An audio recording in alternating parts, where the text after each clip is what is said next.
வாழ்வோம் வாழ்விப்போம். உங்களை மாற்றுங்கள்.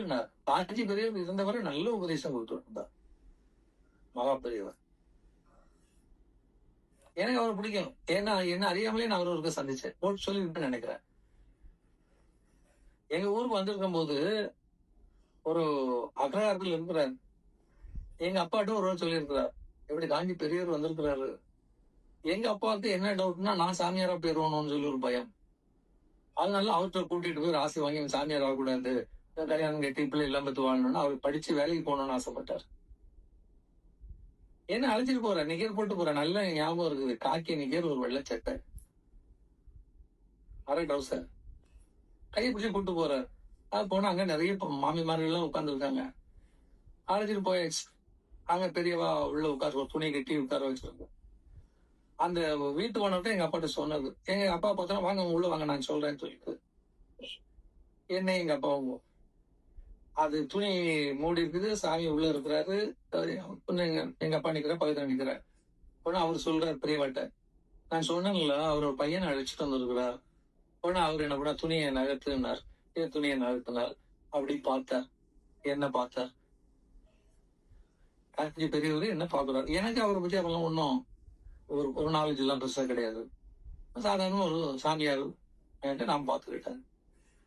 உடனே கையை வச்சு இப்படி ஆசீர்வாதம் பண்ணார். எங்க அப்பாட்ட சொன்னார், அவன் போக்குலயே விட்டுருங்க, ஒன்னும் பண்ணாதீங்க, அவன் கரெக்டா அவனுக்கு பேர் அவ்வளவுதான், அவன் வழியில விட்டுருங்கன்ட்டார். எங்க அப்பாவுக்கு அது திருப்தியாவே இல்லை. கேட்க வந்து என்ன இல்லாமோ. உடனே பக்கத்துல இருந்த மாமா அவரு அந்த வீட்டுக்கு ஆத்துக்காரர் என்ன பண்ணார், வாங்க உங்க சாமி அவ்வளவுதான் ஆசீர்வாதம் பண்ணிட்டாங்கல்ல, விட்டுருங்க, பையனை பத்தி கவலையப்படாதீங்கன்னு சொல்லி எடுத்து வந்துட்டார். ஆனா ரொம்ப காலத்துக்கு பிறகு எனக்கு அது ஞாபகத்துக்கு வருது. என்னன்னா அவர் ஆசீர்வாதம் பண்ற அவங்க வழியிலே விட்டுருங்கன்னா அவர் வழியில தான் நான் வந்து நிக்கிறேன். காஞ்சிபுரத்துல தான் என்னுடைய ஆசிரமம் முதல் உண்டாகிறது. காஞ்சிபுரத்துல தன்வந்திரி சுவாமி என்னை இழுத்துட்டு வர அந்த இடத்துல வந்து காஞ்சி பெரியவர் உட்கார்ந்து தவம் பண்ணி இருக்கிறார் 1936. இதெல்லாம் பாருங்க சரித்திர நிகழ்வுகள் இல்லையா, தொடர்பு இல்லாம இல்ல. பெரியவரை பார்த்து அவங்க தலைகள்லாம் இருக்குது, தேவையில்லாம நான் போயிருக்கேன். அவ்வளவு அந்த ஒரு தடவை தான். ஆனா அவர் ரொம்ப லேட்டா தான் 1993 தான் அவருடைய அந்த முக்கிய நிலை. 2007 நாங்க ஆசிரமம் வைக்கிறேன். அது எந்த இடம்னா, அதான் சொல்ல வரேன், அது எந்த இடம், ஆதிசங்கரர் வந்து உட்கார்ந்துருந்த இடம். எவ்வளவு பெரிய புனித ஸ்தலம். அந்த இடத்துல உட்கார்ந்து ஸ்ரீ சக்கரம் போட்டு அதுக்கு பிறகுதான் காஞ்சி காமாட்சி கோயிலே கட்டுறாங்க. அவர் அங்கிருந்து வடிவமைத்து கொடுக்கிறார்.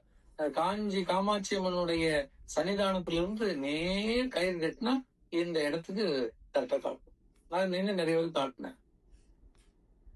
அது வந்து அது எப்போ 1200 ஆண்டுகளுக்கு முன்னால் காஞ்சி பெரியவருக்கு அது தெரிஞ்சு இவர் மடத்துல இருந்து அப்படியே வையாவூர் வழியா, ஐயாவூருக்கு ஏனாத்தூர் வழியா அப்படியே நடந்து வந்து இங்க வந்து பண்ணிட்டு வையாவூர் வழியா காமாட்சி அம்மன் கோயிலுக்கு போவார்.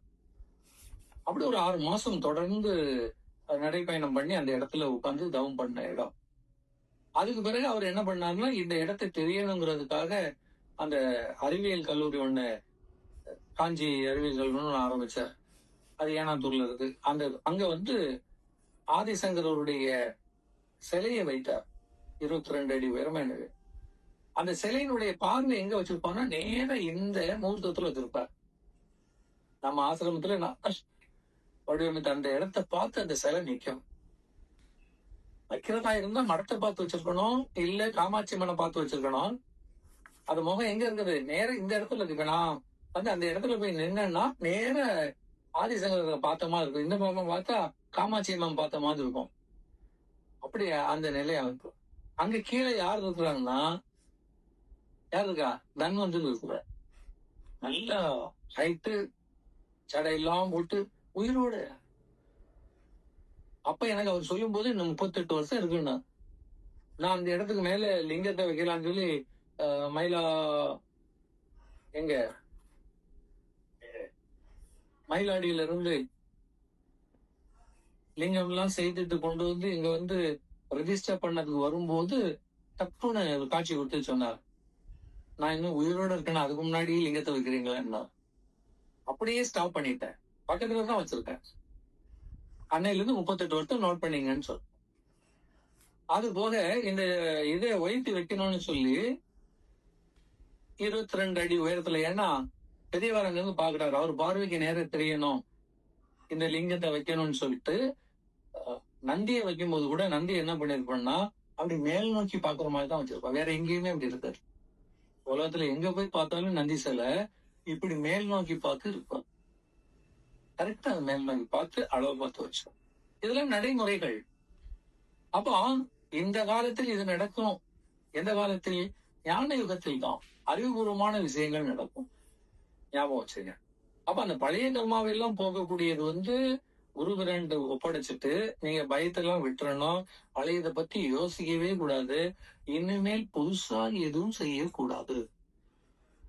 புது கர்மா அதுக்குதான் உங்களுக்கு உபதேசங்கள்.